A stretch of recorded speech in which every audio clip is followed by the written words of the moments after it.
a graça e a paz de Jesus. Este é o programa Eu Creio na Pregação, um programa da Igreja Batista Central na cidade de Feira de Santana, Bahia. Que o Senhor te abençoe, que o Senhor te proteja. E como sempre, toda sexta-feira, às tardes, nós estamos aqui para ministrar a palavra do Senhor. E hoje eu gostaria de falar um pouco sobre um homem na Bíblia chamado Neemias. Então, os irmãos estão vendo aqui, um dia com Neemias.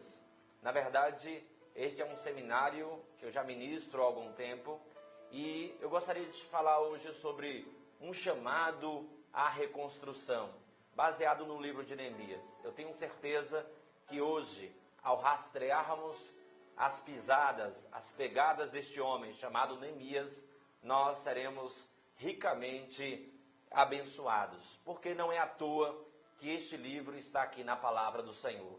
Então, eu lerei o capítulo 1, do versículo 1 ao versículo 4, e estaremos trazendo esta mensagem para o seu coração.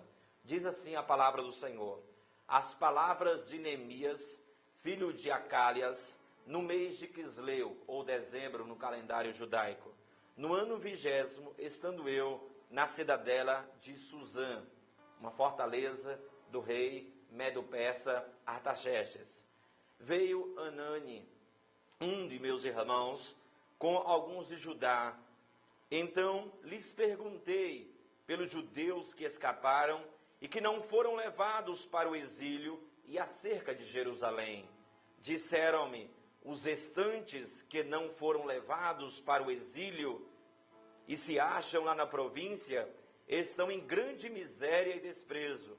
Os muros de Jerusalém estão derribados e as suas portas queimadas. Tendo eu ouvido estas palavras, assentei-me e chorei e lamentei por alguns dias e estive jejuando e orando perante o Deus dos céus.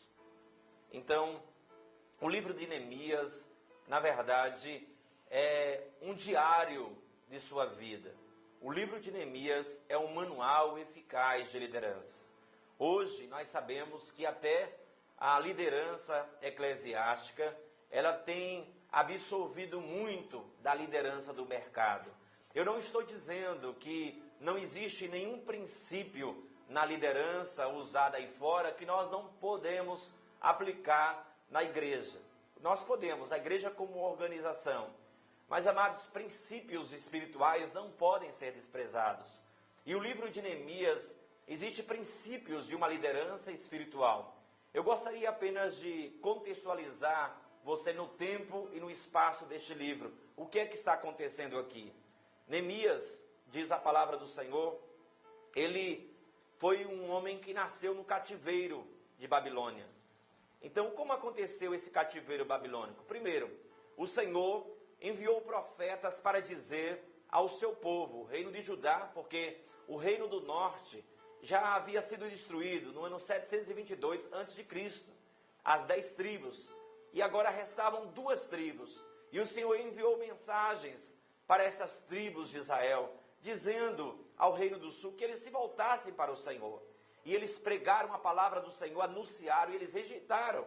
E o Senhor falou através do profeta Jeremias que haveria um tempo de cativeiro, um cativeiro levantado pelo próprio Deus, usando um homem chamado Nabucodonosor, rei de Babilônia, e este cativeiro duraria um período de 70 anos. Amados, nós precisamos entender uma coisa: quando Deus diz é 70, é 70. Pode orar, jejuar, fazer o que você quiser. A palavra de Deus, ela é verdadeira e ela não volta atrás. O Senhor disse, o cativeiro será 70 anos, porque Israel não ouviu a palavra do Senhor. E diz a palavra de Deus que Babilônia, o rei Nabucodonosor, ele invadiu Judá, invadiu Jerusalém, destruindo tudo.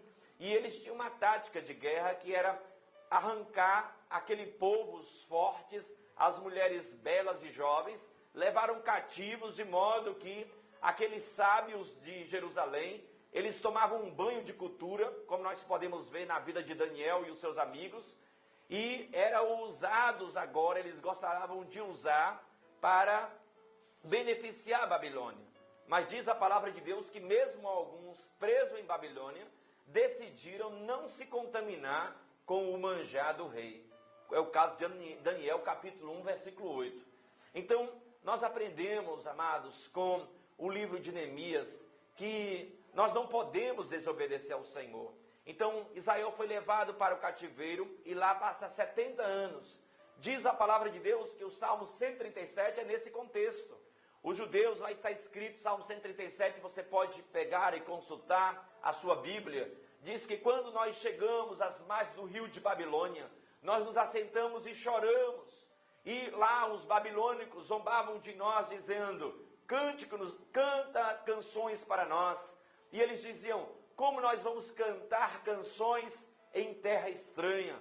Como nós vamos cantar, diz a palavra do Senhor, que eles penduraram as suas harpas no salgueiro. A harpa é símbolo de louvor, é símbolo de adoração. Mas eles não havia mais no coração daqueles homens a alegria para a adoração. E diz a palavra do Senhor que no ano 586 entra este rei chamado Nabucodonosor e leva Judá cativo. E o cativeiro dura 70 anos. Agora, quando Deus diz é 70, é 70. Israel, eles não estavam ali com o poder para fazer uma luta armada. Eles não tinham nada. Mas quando completou 70 anos, Deus precisa cumprir a palavra dele. Porque a palavra de Deus, a Bíblia diz que ele zela para cumprir. A promessa de Deus, elas chegam para nós em cápsula. E nós precisamos entender que chega um dia que essas cápsulas se abrem. E se você tem promessas de Deus, pode ter certeza que um dia essa cápsula vai se abrir, porque a palavra de Deus é verdadeira quando diz que Deus é fiel para cumprir o que ele prometeu. Diz a palavra do Senhor que Samuel confiou no Senhor e nenhuma palavra do Senhor caiu por terra sem que se cumprisse. Então, chegou também o cumprimento da palavra de Deus. A Bíblia diz que 150 anos de um rei, 150 anos antes de um rei nascer, um rei chamado Ciro, a Bíblia diz que Deus levanta este homem, mas 150 anos estava escrito sobre ele. Você pode ler em Isaías capítulo 45, o Senhor dizendo, o meu servo Ciro, a quem eu escolhi, eu o conheço, ele não me conhece, mas eu chamei-te pelo nome. Veja só, Ciro, rei da Pérsia, invadiu Babilônia, venceu Babilônia. E alguns homens inteligentes que eram de Israel, que era do povo judeu, chega para Ciro e diz, Ciro, esta vitória que você alcançou sobre Babilônia, na verdade é uma promessa de Deus. Deus já havia usado 2 profetas, um deles foi Jeremias, e o outro foi Isaías, para profetizar essa sua vitória. E Ciro, ele foi consultar e verdadeiramente, lá estava escrito que Deus levantaria um homem chamado Ciro. E aí o Senhor diz, Ciro, o meu servo, ele não me conhece, mas eu conheço. E quando Ciro viu aquilo, ele ficou assustado, porque aqueles relatos estavam escritos há 150 anos antes daquele acontecimento. E Ciro liberta o povo de Israel. Diz, olha, quem é aqui de Israel? Quem é? Porque eu reconheço que essa vitória que eu tive sobre Babilônia, ela veio de Deus. Quem é aqui que é do povo de Deus? Pode subir. E a Bíblia diz que subiram companhias para Israel. A primeira companhia subiu com Zorobabel. Lembra da palavra de Zacarias que diz, não por força, não por violência, mas pelo meu espírito? A segunda companhia sobe 83 anos depois com Esdras para a reconstrução do templo. E 13 anos depois sobe a terceira companhia com Neemias. E é sobre essa companhia que nós queremos falar hoje. É sobre este homem chamado Neemias. Quem era Neemias? Neemias era o copeiro do rei. O que era que um copeiro fazia? O copeiro, ele comprava a comida do rei, a bebida do rei, ele provava a comida do rei, a bebida do rei. Não era apenas um garçom, tinha que ser um homem de extrema confiança, porque ele provava a comida do rei e a bebida do rei para que o rei, caso alguém tentasse envenená-lo, o copeiro morria primeiro, e ele saberia se aquela comida estava envenenada. Então, para ser copeiro, precisava de muita confiança do rei, não era qualquer pessoa. Então, nós não estamos falando aqui de um garçom apenas. Nós estamos falando de um homem de caráter chamado Neemias. E o interessante é que agora Ciro já está morto na época de Neemias. Agora quem está reinando, o reino Medo-Persa, porque se uniram os reinos, e agora quem está reinando é o rei Artaxerxes. E diz a palavra do Senhor que Neemias, ele está trabalhando neste palácio de Suzã.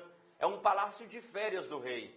E a palavra do Senhor diz que, no texto que lemos, do capítulo 1, de 1 ao 4, nós lemos que Neemias está lá no palácio de Suzã, era o mês de Quisleu, ou dezembro, no calendário judaico, e ali diz a palavra do Senhor que chega o seu irmão Anani, juntamente com outras pessoas de Jerusalém.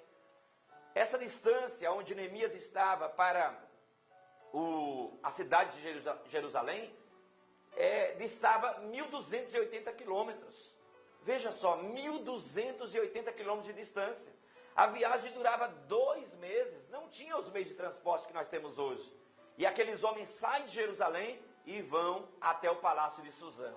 Diz a palavra do Senhor que Neemias pergunta pelos judeus que escaparam do exílio e aqueles que subiram para Jerusalém, como é que está a situação? E o relatório não é nada bom. O relatório é realista, mas também é muito pessimista. Olha, os judeus que escaparam do exílio estão em grande miséria. A cidade está destruída, as portas queimadas e os muros derribados. Naquela época, o muro era o símbolo de proteção de uma cidade. Se não houvesse muro, os inimigos invadiam a cidade e destruíam tudo. Então, o muro era algo que simbolizava proteção para uma cidade. Então, diz a palavra do Senhor que quando Neemias ouve este relatório, que a cidade está destruída, os muros queimados, as portas queimadas, os muros derribados, Neemias se assenta, Neemias chora, Neemias lamenta. Amados, e aí está o primeiro passo para a reconstrução. Reconstruir é recomeçar, é começar de novo. E você sabe que começar de novo é mais fácil do que o início. Começar de novo não é brincadeira, porque se nós paramos, foi alguma coisa na caminhada que nos abateu. E agora, como começar novamente? E diz a palavra do Senhor que Neemias, ele começou orando. E eu gostaria de apresentar o primeiro elemento para a reconstrução. O primeiro elemento para a reconstrução é nós transformarmos a oração em estilo de vida.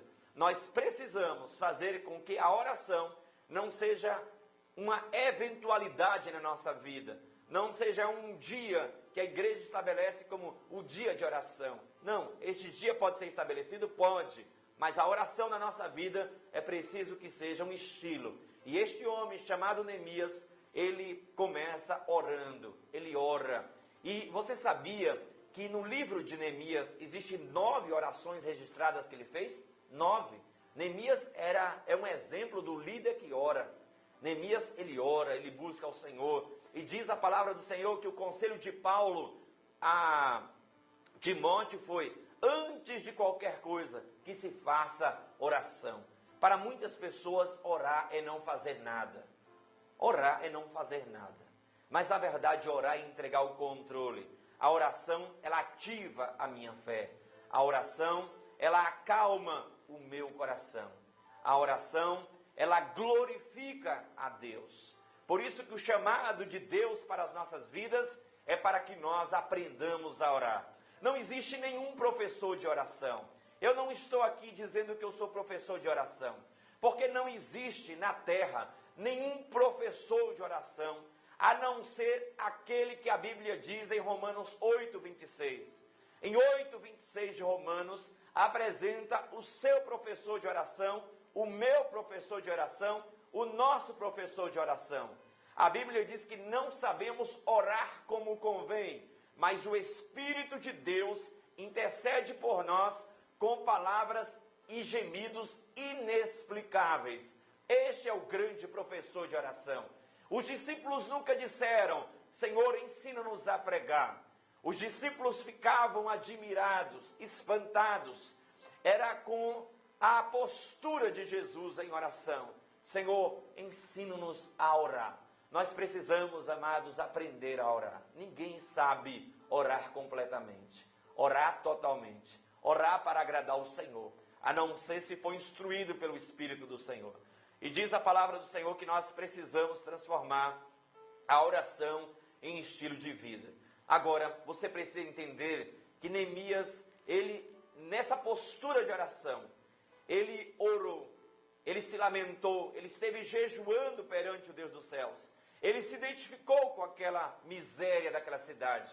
Agora preste atenção, ele não nasceu em Jerusalém, ele nunca tinha visto a cidade de Jerusalém, ele nasceu em Babilônia, os pais dele eram de Jerusalém, mas ele não nasceu em Jerusalém. Mas Neemias amava aquele povo. Dizem que um judeu jamais esquece Jerusalém. E ele estava ali se identificando com aquela dor. E o interessante é que primeiro no versículo 5 ele glorifica ao Senhor. Neemias diz, ó Senhor, tu és grande e poderoso.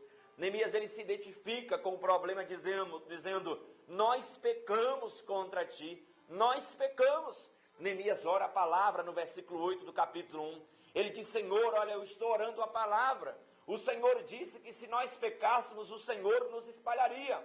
Mas se nós nos voltássemos para o Senhor nos traria de volta.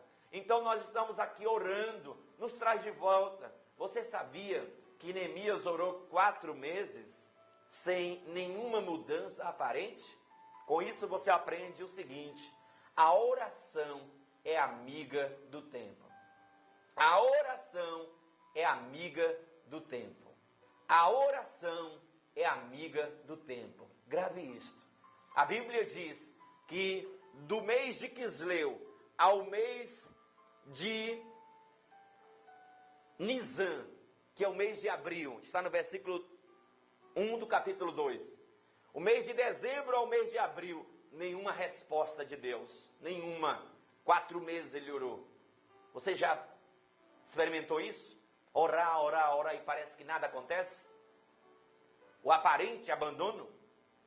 E diz a palavra do Senhor que depois de 4 meses de oração, de espera, de jejum, de espera meditativa, sabe o que acontece? O rei Artaxerxes, como era o palácio de férias dele, ele aparece lá naquele palácio juntamente com a rainha. E diz a palavra do Senhor que quando nós oramos, Deus nos dá estratégias. A oração de Neemias no capítulo 1, versículo 11, Neemias ele ora especificamente. Ele diz assim, Senhor, me dá graça diante deste homem, porque a Bíblia diz que o coração do rei é como um ribeiro na mão do Senhor. Ele desvia para onde ele quiser. Neemias estava dizendo, Senhor, desvia o coração deste homem para abençoar a minha vida, para que eu possa reconstruir esses muros. Agora, diz a palavra do Senhor que a estratégia, quando nós oramos, Deus nos dá estratégia. E a estratégia dada por Deus a Neemias foi, Neemias, eu quero que você se apresente triste na presença do rei. Meu amado irmão, se apresentar triste na presença do rei, naquela cultura, era prisão ou morte. Você acha que porque Neemias estava fazendo o que Deus mandou, ele não teve medo? Está escrito que quando Neemias se apresentou triste diante do rei, o rei disse, por que está triste o seu rosto? Essa tristeza não é de rosto, essa tristeza é de coração.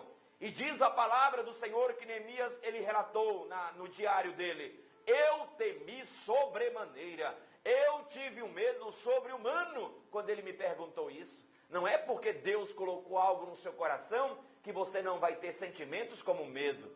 O medo pode existir, mas nós temos que vencê-lo. E Neemias venceu. Agora, aqueles 4 meses de oração de Neemias, Deus deu muitas estratégias. Os medo-persas, eles valorizavam muito os mortos. Agora, preste atenção, no capítulo 4, 21 de Esdras, diz a palavra do Senhor que Esdras, quando estava reconstruindo Jerusalém, o rei Artaxerxes, este mesmo que Neemias agora está lidando com ele, este rei mandou parar a obra. Olha, eu quero embargar esta obra está parada, ninguém mais vai mover nada aí. E pararam a obra. Agora, como é que Neemias está diante daquele rei para fazer um pedido a ele? Qual é o pedido? Recomeçar aquela obra. O rei tinha dito, olha, para a obra. E agora ele pediu ao rei para que aquela obra desse continuidade. E diz a palavra do Senhor, amados, que Neemias, ele disse: como não estaria triste o meu rosto se os sepulcros dos meus pais em Jerusalém está destruída, a cidade dos meus pais. Olha só, os medos, persas valorizavam muito os mortos. E Neemias foi justamente na fragilidade do rei, naquilo que o rei valorizava. O rei disse assim: peça-me o que é que você quer. Peça-me o que você quer, melhor dizendo. Olha só, peça-me o que você quer. Ele disse: eu quero ir a Jerusalém. Só que antes disso, a Bíblia diz: eu orei ao Deus do céu. Aquele rápido momento, Neemias disse: eu orei. Quando ele disse: peça-me o que tu queres, ele disse: eu orei. Eu orei. A vida de Neemias é respaldo de oração. Transformar a oração em um estilo de vida. Orar sem cessar. Sempre a nossa mente conectada com o Senhor. Agora, veja que coisa interessante. Neemias, ele diz que gostaria de reconstruir os muros de Jerusalém. O rei disse assim: olha, tudo bem, mas quanto tempo vai durar esta viagem? Se fosse uma pessoa que não era benquista por aquele rei, ele diria: você já está indo, pode ir, você já vai tarde. Mas não, ele disse: olha, quanto tempo vai durar a sua viagem? E ali ele libera Neemias, e Neemias diz: olha, Neemias estudava tudo, gente, tudo. Neemias, esse é o líder. O líder, ele não pode ter apenas ele precisa ter uma visão do todo. Ele não pode ter viseiras. O líder, ele precisa olhar de maneira ampla. E ele disse assim: olha, já que tu está me liberando, ó rei, eu gostaria de te pedir uma coisa. Você tem florestas, e eu sei que quem guarda as florestas do Senhor é o Asaf. É ele o governador da floresta.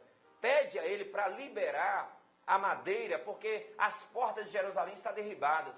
Tudo bem, está liberada a madeira. Agora, você acha que isso foi pouco? Agora, diz a palavra do Senhor que o rei disse assim: olha, eu não vou apenas te dar madeira, mas eu vou mandar uma caravana com você. Deu cartas para que ele passasse nas cidades, como eu disse, a distância era 1.280 quilômetros, do palácio de Suzã até Jerusalém.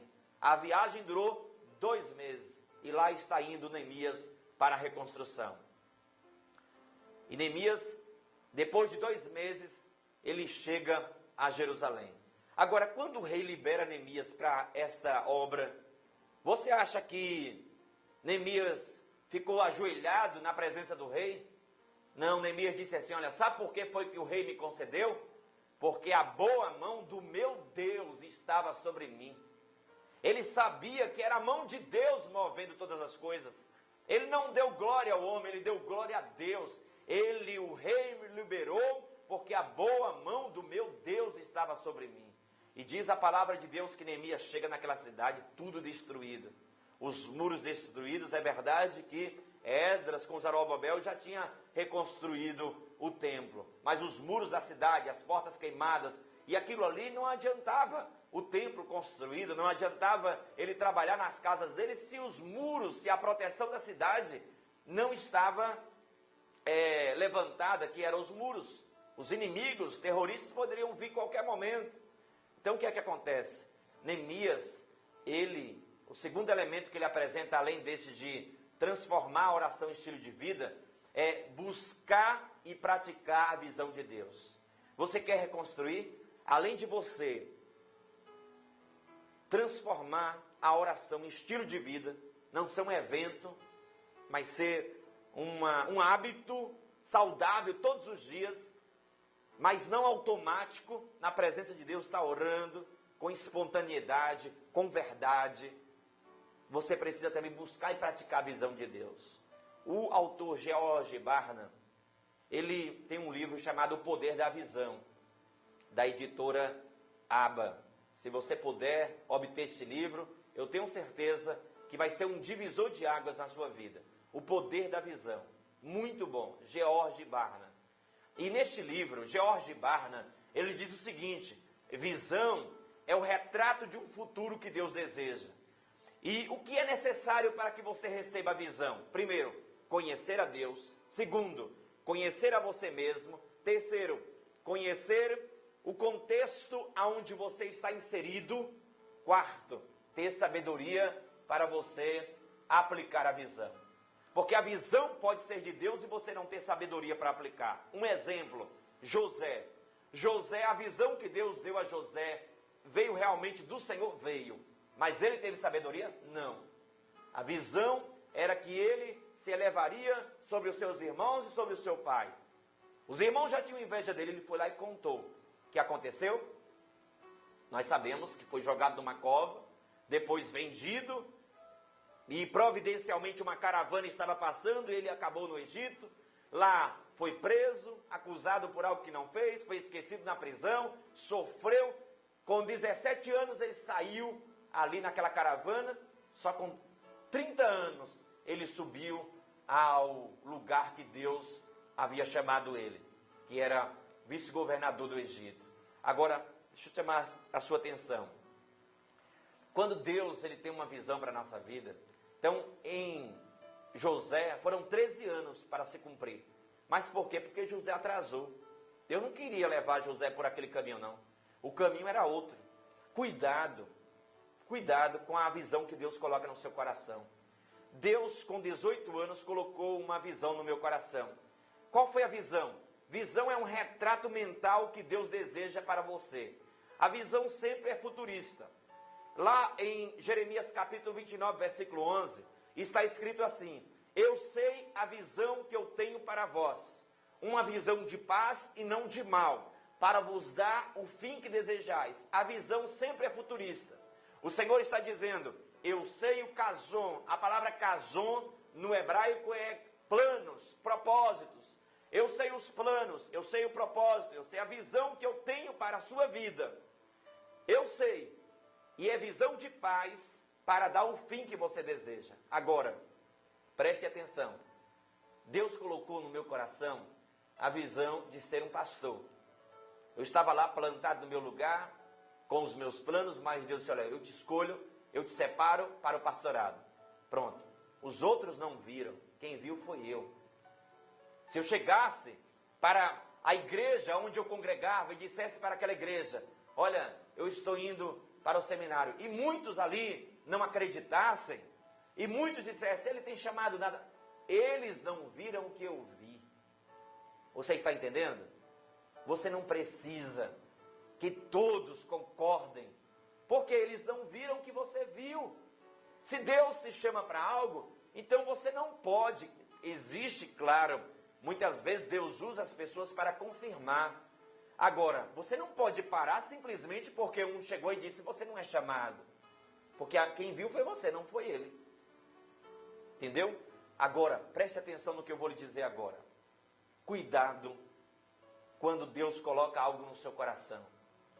Não se precipite para contar. Porque diz a palavra que Neemias, ele tinha aquela visão. Qual era a visão que Deus deu a Neemias? Reconstruir os muros de Jerusalém. Como deu uma visão para Noé, construir uma arca. Como deu uma visão para Josué, entrar na terra prometida. Como deu uma visão para Josias, que foi restaurar o culto a Deus. Como deu uma visão para Pedro, que foi evangelizar os judeus. Uma visão para Paulo, evangelizar os gentios. Como deu uma visão para Neemias, reconstruir os muros de Jerusalém, visando revolução espiritual, visando revolução social e o avivamento que tanto eles esperavam. Então Neemias, ele chega naquela cidade, está lá, capítulo 2, versículo 11. Neemias, ele chega, ele não conta nada para ninguém, ele fica em silêncio. Ele disse, olha, por 3 dias eu estive fazendo uma inspeção na cidade, não contei nada para ninguém, Até o moço que andava comigo, ele disse que um moço andava com ele juntamente com outras pessoas, só ele de cavalo, saíram à noite, e tinha momentos que Neemias precisava descer do cavalo, porque precisava andar no meio dos entulhos. E ali, Neemias, ele andando no meio dos entulhos, o que era que ele estava fazendo? Ele estava inspecionando. E diz a palavra de Deus que durante o dia ele andava nos mercados, ele andava nas ruas, mas as pessoas estavam questionando, o que foi que este pessoal veio fazer aqui? Porque Jerusalém naquela época tinha 60 mil habitantes. E eles perguntando, o que foi que este pessoal veio fazer aqui? Essa caravana chegou, mas até agora não disse para que veio. Neemias estava pesquisando, Neemias estava inspecionando quais eram as áreas daquele muro que precisava de mais ajuda, de mais pessoas trabalhando. E ali, Neemias, por 3 dias, ele faz inspeção e não conta nada para ninguém. Então, cuidado com o sonho que Deus coloca no seu coração e você sai contando para todo mundo. Cuidado. Então, diz a palavra do Senhor que Neemias estava inspecionando. Por quê? Se Neemias chegasse naquela cidade, ele não era morador de Jerusalém. Ele chegasse naquela cidade, olha, nós chegamos agora e nós vamos reconstruir os muros dessa cidade. Os muros tinham 120 anos no chão. Ninguém fazia nada. E agora chegar uma pessoa de fora e diz que vai reconstruir os muros? Não, ele precisava primeiro ver a extensão da ruína. E ele sondou a extensão da ruína. Ele esteve sondando para ver qual era a parte do muro que precisava de mais homens, qual era o lugar que precisava de mais madeira. Aí diz o capítulo 2, versículo 17 e 18, que Neemias, ele se achega na praça, junta aquelas 60 mil pessoas, e a caravana que veio com ele lá do palácio de Suzã. E ele diz assim: vede, moradores de Jerusalém, vede, olha só a miséria em que nós estamos. Jerusalém está assolada, as suas portas estão queimadas, os seus muros estão derribados. E a Bíblia diz que ele teve que relatar como ele chegou ali, como a boa mão de Deus foi com ele, quando fez com que o rei Artaxerxes liberasse ele para que fosse até Jerusalém. E ele contou como tudo aconteceu. E aí ele chamou o povo: vamos, edifiquemos esta cidade. E a Bíblia diz que o povo fortaleceu as mãos para a boa obra. Começaram a trabalhar. Então, aprenda uma coisa: você precisa buscar e praticar a visão de Deus. Deus deu uma visão para Neemias? Deu. Mas ele não ficou de braço cruzado. Ele foi lá para praticar. Porque eu aprendi uma coisa, amados, no meu tempo de ministério. Certa vez, eu estava em uma cidade 2 horas da madrugada, incomodado, porque o trabalho de Deus naquela cidade estava sendo feito de modo relaxado. E quando eu estava ali de modo a ficar incomodado com aquela situação, o Senhor me disse assim: você está incomodado? Então faça alguma coisa. E aí nasceu um movimento de evangelização de cidades que eu dirijo, chamado Movimento Impacto, que agora nós estamos já com a 16ª cidade. Nesses movimentos já chegaram a se converter 246 pessoas em uma só cidade. 246 cidades, ou 246 pessoas em uma só cidade. Já fizemos 15 cidades, vamos para 16 cidades agora. Agora nasceu através do incômodo, porque a visão nasce a partir da necessidade. Então você está incomodado, meu irmão? Faça alguma coisa. Ah, essa igreja não tem amor, então ame você. Ah, essa igreja ninguém fala com ninguém, então fale você. Ah, essa igreja ninguém evangeliza, evangelize você. Seja você a começar esta obra. Então, olha só, você precisa transformar a oração em estilo de vida, buscar e praticar a visão de Deus. Terceiro elemento que nós precisamos na reconstrução de sonhos, de projetos, de ministérios, é despertar o espírito de liderança. Nós precisamos. 120 anos os muros no chão. Quem se levantará? Neemias diz: a boa mão do meu Deus está sobre mim. Eu me levanto. Eu quero esta obra. Porque um líder, amados, é um chamado pouco invejável. Muitos acham glamouroso ser líder, mas a verdade é que ser líder carrega muita solidão. Tem coisas que você tem que guardar no seu coração. Ser líder não é para qualquer um. E Deus, Ele quer despertar esse espírito de liderança na nossa vida, naqueles que o Senhor tem chamado e separado. Então desperte esse espírito de liderança, porque você pode não ter um chamado de liderança para o ministério, mas todos nós somos chamados para liderar circunstâncias e situações. Todos nós, todos os dias, estamos em posição de liderança, liderando circunstâncias e situações. Então, Neemias despertou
se ardendo em ira.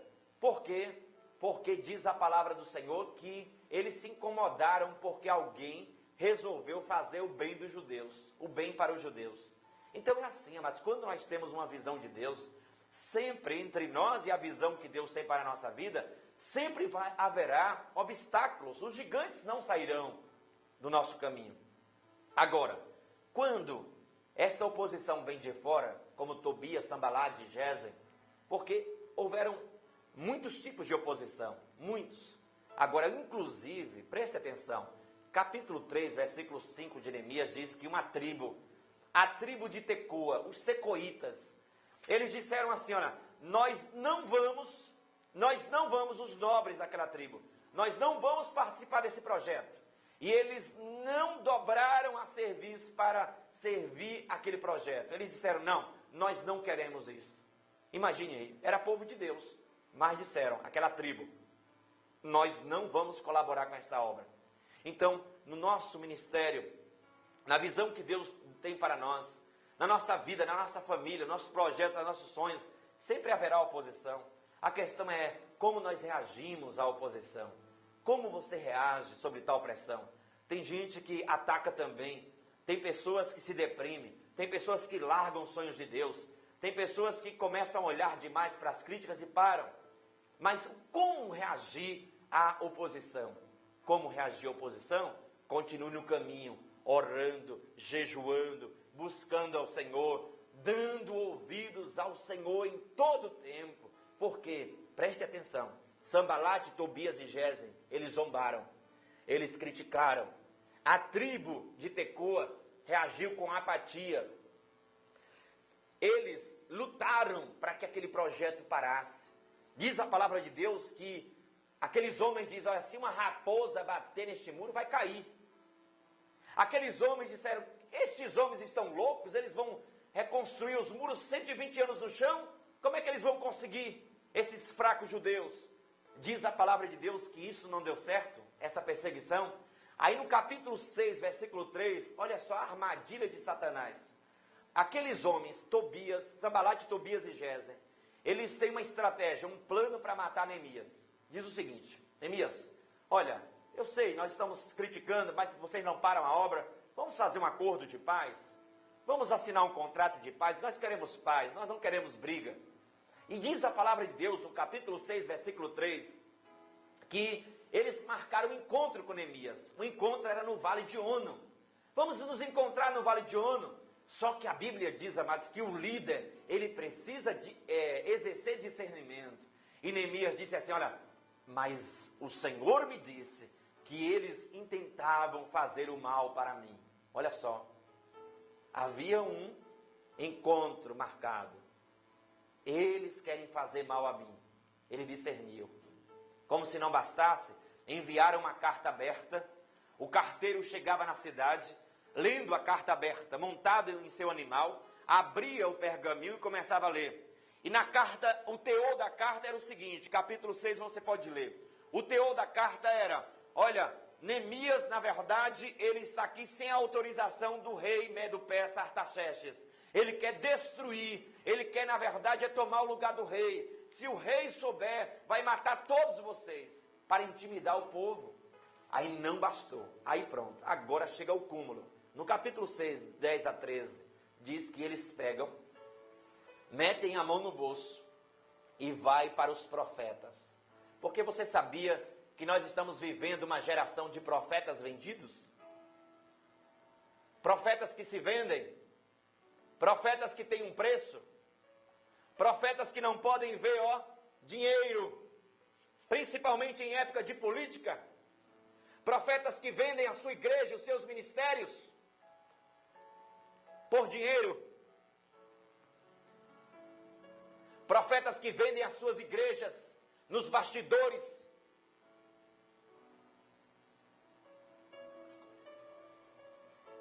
por tijolo, por cimento, por telha.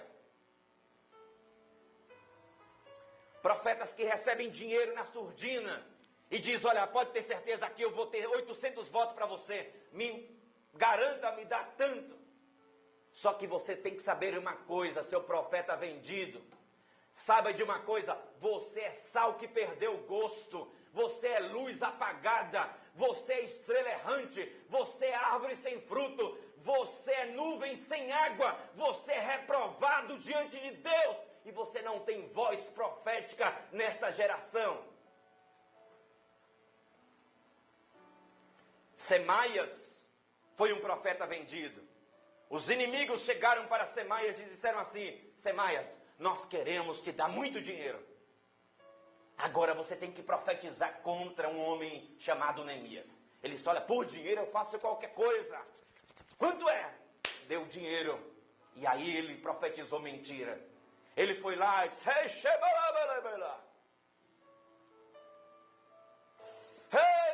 Neemias, assim diz o Senhor, entra no templo. Neemias diz assim, está escrito, pode ler, capítulo 6, do 10 ao 13. Neemias diz: eu percebi que não era Deus que estava falando. Eu percebi que não era Deus que estava falando. Porque se Neemias entrasse no templo, só o sacerdote poderia entrar no templo. Era profeta vendido, era mentira. E nós precisamos, se existe algo que a liderança precisa em nossos dias, é de discernimento espiritual. Porque tem muita coisa aí que estão dizendo, assim diz o Senhor, mas não é o Senhor Deus Todo-Poderoso, não é o Senhor Jesus. Aí você diz para mim assim: pastor, Deus é mistério. Eu sei, meu amado, que Deus é mistério, mas eu sei também que existe um mistério na Bíblia, chamado mistério da iniquidade, e este já tem assolado a vida de muitos. Pastor, a letra mata. Eu sei que a letra mata, mas a sua ignorância há muito já te matou. E Neemias, em meio a toda aquela oposição, não apenas de pessoas, Sambalate, Tobias e Gesem, não apenas da tribo de Tecoa, ele permanece firme, porque aí entra o quinto elemento para que você possa ser um reconstrutor. E o quinto elemento é: saiba perseverar nos momentos de maior desânimo. Capítulo 4, versículo 10, diz a palavra do Senhor que os construtores já estavam desanimados, as mãos cansadas, muito entulho para tirar. Neemias, não vai dar, Neemias, nós vamos parar, Neemias. A Bíblia diz que a metade do muro já estava construída, mas eles estavam cansados demais. Já não vai dar, Neemias. E Neemias, ele chamou o povo e disse assim: olha, gente, vamos, eu sei que está tendo aí um motim contra nós, dizendo que os exércitos estão entrando. Então vamos fazer o seguinte: você vai trabalhar com o material, com a ferramenta em uma mão e uma arma na outra. Porque se eles invadirem, nós vamos atacar também. E assim eles trabalhavam, com uma arma na mão e uma ferramenta na outra. Os recados eram mandados. Diz a palavra de Deus: Neemias, desça, pare a obra. Neemias sempre mandava o mesmo recado: estou fazendo grande obra, de modo que não posso descer. Não posso parar, foi Deus que me chamou. Porque se você ficar ouvindo demais as críticas, breve você vai começar a olhar para trás. E você tem que olhar para frente, foi o Senhor que te chamou. Agora, quando Deus te dá uma visão, aí entra o sexto elemento. Sabe qual é o sexto elemento? Eu disse que você precisa, o quinto elemento, perseverar nesse momento que as pessoas querem desistir. Persevere, pastor, persevere, líder. Eu sei que muitas vezes a gente se cansa pregando a palavra de modo genuíno, e muitas vezes chegam pessoas enganando, trazendo mentiras, e aquelas pessoas atraem multidões. Mas o importante é ser fiel no ministério. Seja fiel num pouco, que Deus te coloca sobre o muito. Uma vez um pastor me disse assim: é bom demais pastorear uma igreja grande. Eu perguntei a ele: quantas pessoas sua igreja tem? Ele disse: rapaz, lá na minha igreja tem 26 pessoas. Eu disse: olha, meu irmão, olhe uma coisa, são 26 pessoas que você precisa prestar conta a Deus. Você acha pouco? Porque às vezes a gente olha o privilégio de ter um ministério grande, mas a quem muito foi dado, muito será cobrado. Seja fiel no pouco, e sobre o muito o Senhor te colocará. O que é perseverar? É a capacidade de terminar a corrida. Deus te chamou? Pronto, vá até o final. Deus chamou Neemias para uma obra e ele não parou. Persevere, meu amado. Reconstrua, não desista, em nome de Jesus. E aí, você precisa desse sexto elemento, sabe qual é? É a prática da unidade, praticar a unidade, saber mover-se em conjunto. A Bíblia diz que quem se isola busca os seus próprios interesses. Já pensou, Deus deu uma visão a Neemias, se ele fosse reconstruir os muros sozinhos, ele não ia conseguir. Mas ele juntou 60 mil habitantes para a reconstrução dos muros. E todos trabalhavam, homens, mulheres, o sacerdote Eliasibe, está escrito no capítulo 3. Neemias era um homem bom de relacionamentos. Neemias era um homem que sabia lidar com as pessoas.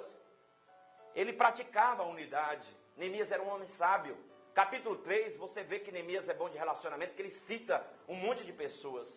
Agora, Neemias, ele diz no capítulo 4, versículo 19, olha, esta obra é grande e nós estamos separados, longe uns dos outros.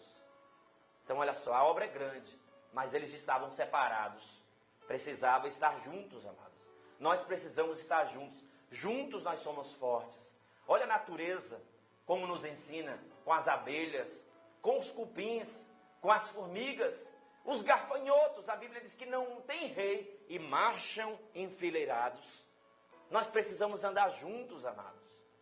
Divisão, já está falando divisão. Diabo é a mesma palavra. Divisão, dissensão, diabo é a mesma raiz. É aquele que racha, é aquele que divide. Nós não fomos chamados para isso não, amados. Precisamos andar unidos. Deus não me chamou para puxar tapete de ninguém. De ninguém. Deus me chamou para exercer o propósito que Ele tem para a minha vida. Você precisa ficar tranquilo. Se você tem um chamado de Deus, meu amado, seja aquilo que Deus quer para a sua vida. Não se levante contra ninguém. Não se levante contra a unidade do povo de Deus. Não queira roubar o coração das pessoas da sua igreja. Não queira.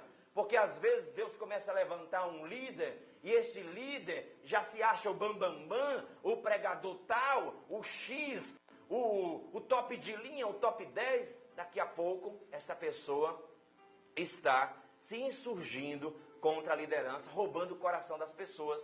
Não roube o coração das pessoas. Não roube. Absalão roubou o coração das pessoas. Não faça isso. Seja um líder de verdade. O que Deus tem para você, é Ele que vai te dar. Você não precisa queimar etapas, não precisa puxar tapete de ninguém. E por último, Neemias viu o despertamento que tanto eles desejavam. Agora, você pergunta assim, pastor, quanto tempo durou para reconstruir os muros? Eu leio aqui agora para você. Quanto tempo ficou no chão, eu disse? 120 anos, não foi? Agora eu vou ler quantos dias o muro foi reconstruído. Capítulo 6, versículo de número 15. Olha só.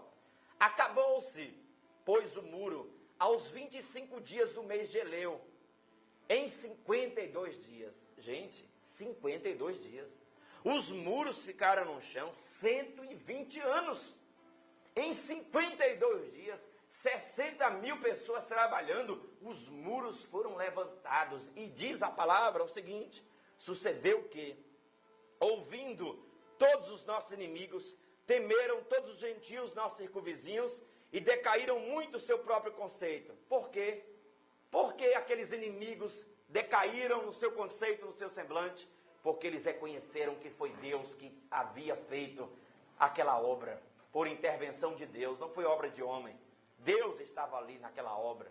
Agora, quando tudo está pronto, amados, que coisa maravilhosa. Capítulo 8, versículo 1. Todo o povo se juntou na praça como um só homem. Está lá escrito, você pode pegar a sua Bíblia. Todo o povo se juntou na praça como um só homem. Fizeram um púlpito de madeira, deram o púlpito para Esdras. Neemias sabia até onde ele podia ir. Neemias começou como construtor, agora estava como governador, mas na hora de pregar a palavra de Deus, a Bíblia diz que Esdras, ele era entendido nas escrituras, ele era escriba e sacerdote. Neemias diz, Esdras, agora é com você. Porque você precisa saber que você é limitado. Existem coisas que aquelas pessoas que estão com você fazem melhor. Você tem que passar para elas, delegar. Lembra do conselho de Jetro a Moisés? E aí o que é que acontece? Diz a palavra que o povo chega na praça, se ajuntou como um só homem. Eu acho lindo isso. se ajuntou como só homem, 60 mil pessoas como se fosse uma, quer dizer, o mesmo propósito. E eles chegaram ali, gente, da alva, o amanhecer do dia, até 12 horas. E diz a palavra que eles estavam em pé, ouvindo a palavra de Deus, em pé. Da alva até o meio-dia, em pé. Fizeram um púlpito de madeira, deram a Esdras, Esdras pregava, e ali diz a palavra do Senhor que havia intérpretes. Por que havia intérpretes? Porque muitos daqueles judeus, eles já tinham esquecido até a língua dos hebreus, porque eles estavam morando na Babilônia. E aqueles judeus estavam ali interpretando a palavra de Deus. E quando eles ouviram a palavra, eles começaram a chorar. Só que Esdras diz, não choreis, a alegria do Senhor é a nossa força. Olha só, eu gostaria de concluir repetindo para você que se você quiser reconstruir, você precisa seguir alguns passos. Claro que tem outros, mas o nosso tempo aqui não permite. Primeiro passo, transforme oração em estilo de vida. Segundo passo, busque e pratique a visão de Deus. Terceiro passo, desperte o espírito de liderança. Quarto passo, busque sabedoria em Deus para lidar com a oposição de pessoas e de circunstâncias. Quinto passo, persevere nos momentos de maior desânimo. Receba encorajamento de Deus, sussurrar do Senhor, eu estou contigo. Se o meu justo recuar, eu não tenho prazer nele. Sexto passo, pratique a unidade, mova-se em conjunto, não queira fazer tudo sozinho. Sétimo passo, você vai experimentar o despertamento que tanto desejamos. Pediram a palavra do Senhor, foram para a praça, ouviram a palavra, ali houve reformas espirituais, houve reformas sociais, houve uma grande mudança ali, porque agora os muros da cidade estavam construídos, os inimigos não podiam entrar mais. Você sabia que o maior reconstrutor se chama o Espírito Santo? Ele é o grande líder. Se a sua vida existe muros abertos, portas queimadas, o Senhor quer se levantar na sua vida para reconstruir os muros derribados e as portas queimadas. Que o Senhor te abençoe. Que esta palavra, ela encontre um lugar no seu coração, de modo que Satanás não a roube. Em nome de Jesus, seja um Neemias em nossa geração. Que o Senhor te abençoe e eu peço um favor a você, que você divulgue este programa para um amigo seu. E lembrando que todo sábado também aqui, às 15h10, nós temos o programa Na Roda dos Esclarecedores. Continue orando pela TV Monte Sião. Esta TV é um ministério na sua vida e na vida de muitos. Em nome de Jesus, continue conosco.